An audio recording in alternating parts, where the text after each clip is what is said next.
Geeksvana is still a very new YouTube channel, and I didn't want our 1st November to pass without paying some kind of tribute to the service personnel who have given their lives and made the ultimate sacrifice to keep us all safe. I'd like to thank all of our veterans and all the families of those who have served and paid the ultimate price. I hope you enjoyed today's video, which will help hopefully connect us a little bit more with those who served and those who are still serving right now.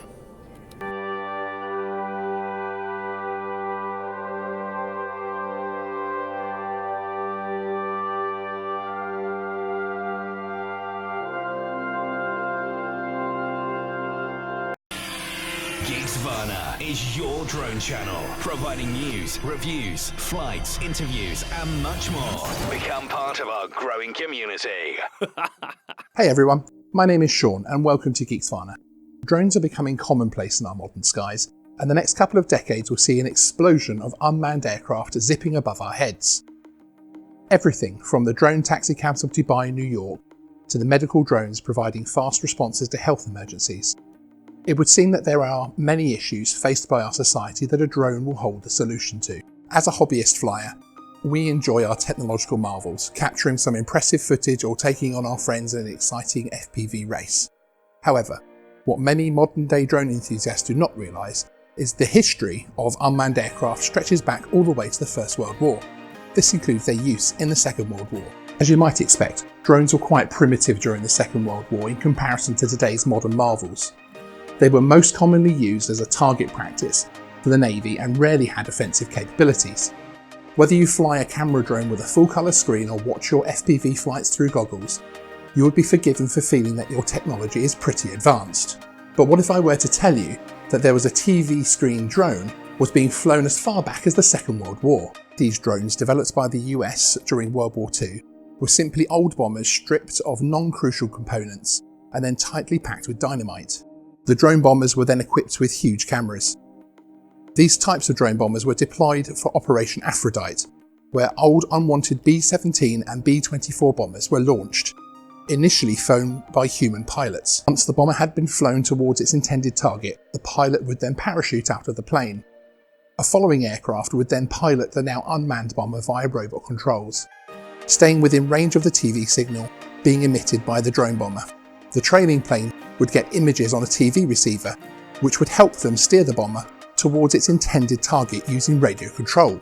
With television still in its relative infancy for most homes, this was actually the first experience of TV for many of the flight crews.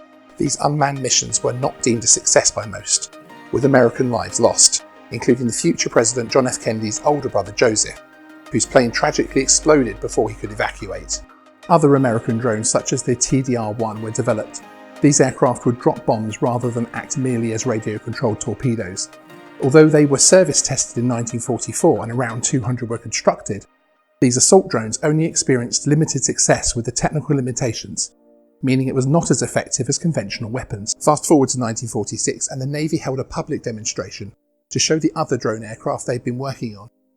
Drones such as the XBQ-1 were showcased to show the Navy's ability to utilise cutting-edge technology and remain ahead of the technological curve.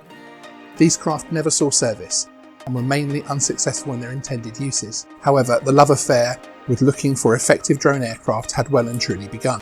These were some interesting beginnings for the world of drones and unmanned aircraft, and we can all appreciate the efforts made by our drone enthusiast forefathers to use technology to keep the air crews safe from harm. Stories like this remind me of just how much we have to thank the previous generations of servicemen and women. There are as many unique stories of bravery and valour as there were servicemen fighting against those who wish to oppress the world.